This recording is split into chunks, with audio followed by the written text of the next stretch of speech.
Hey there, it's Shane Snipes with Sustainable 1000, and we are here in Albuquerque. It is a very quirky place. I like it a lot, and it's got interesting people in it too.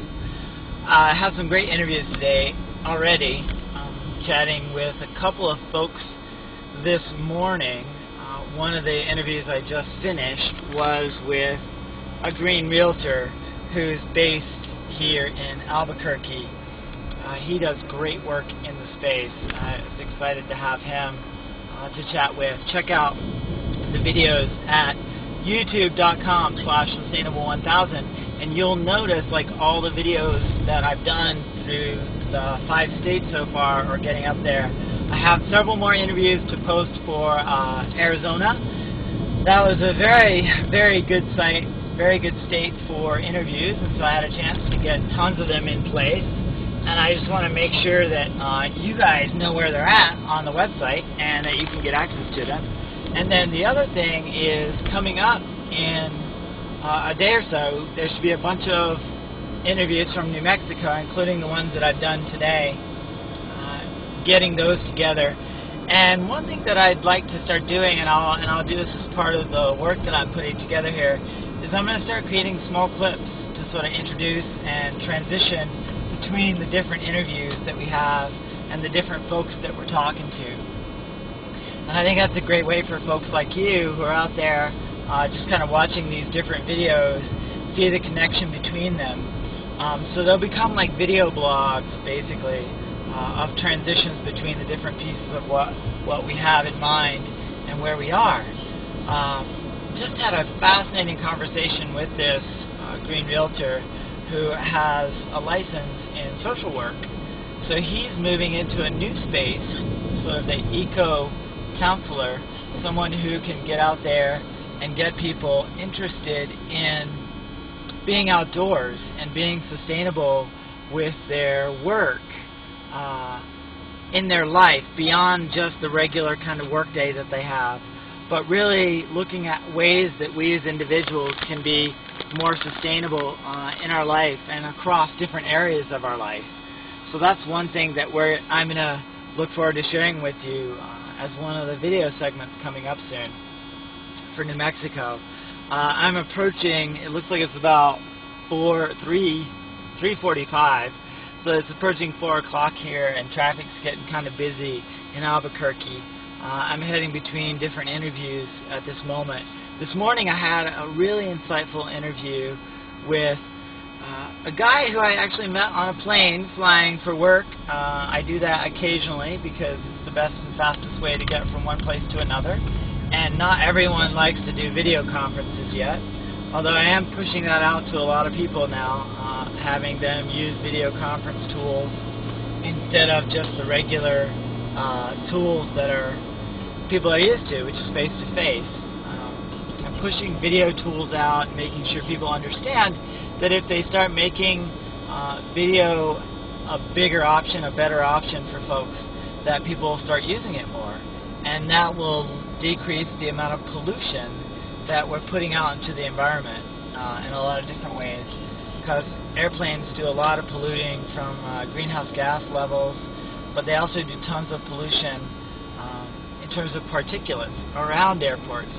Asthma rates tend to be quite a bit larger around airports because of the problem that they have with the small pieces of dust and small pieces of fuel matter that get distributed with airplanes being on the runways and winds blowing them around and all those sorts of things. So it's actually a health hazard too.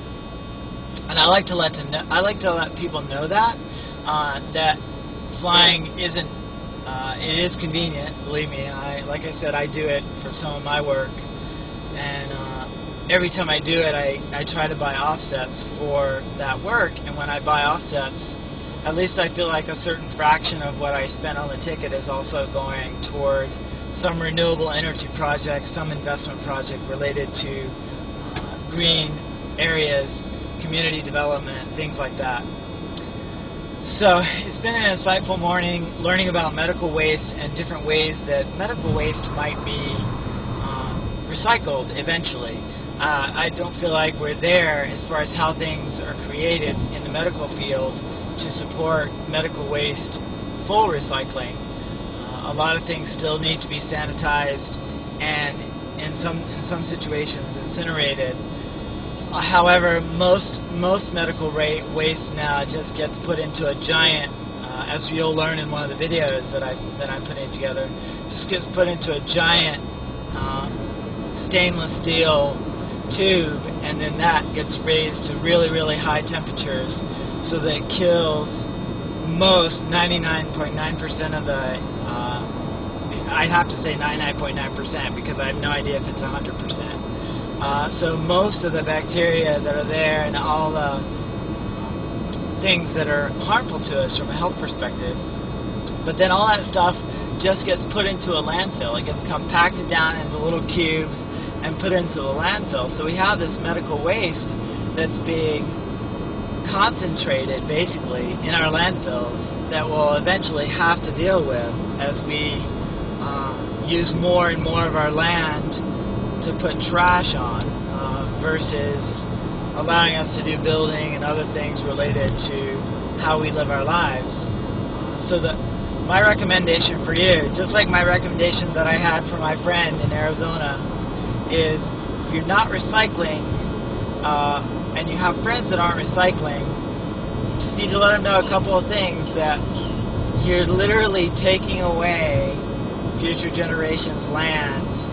You're taking it away from them at an expense that's going to be a huge cost. If they do decide to do something in that land or around that space, they're going to need to clean it up. They're going to need to make it suitable for people to live near it, and that's just going to cost a lot more money. So we're actually doing things that are causing more debt for future generations. We talk about the debt that we're currently in as a government, the amount of money that we're spending to keep our government and our economy afloat. And people are saying, you know, we're spending money, our future generations' money, and they're absolutely right.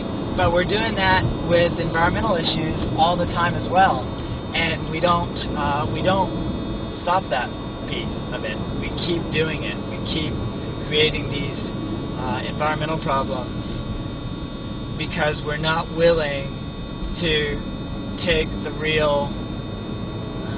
We're not willing to basically fess up to the fact that what we're doing at this point might be harmful to future generations. We want to ignore it for whatever reason, and it's not going to make it go away. These things aren't going to go away because we don't acknowledge them. They're still going to be there for all of our kids and all of our grandkids and all of their grandkids too. Alright, that's my little bit for today, guys.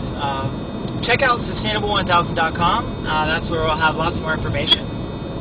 Had a cool conversation with the guy who does eco-psychology today, and so the psychological effects of making environmental choices and how we do that. And he was talking about doing adventure and outdoor sports as sort of therapy for people and getting them outside and making that one of the pieces of his consulting, his counseling. And I was like, what a fantastic idea. So one of the things I want to do as part of my trip is to incorporate more adventure outdoor sports, more adventurous work in the outdoors, so that you guys can see that part of sustainability, the outdoor pieces, and make it something we can all learn from. So check that out, guys. It's been great chatting with you, and be sure to check out sustainable1000.com. Bye.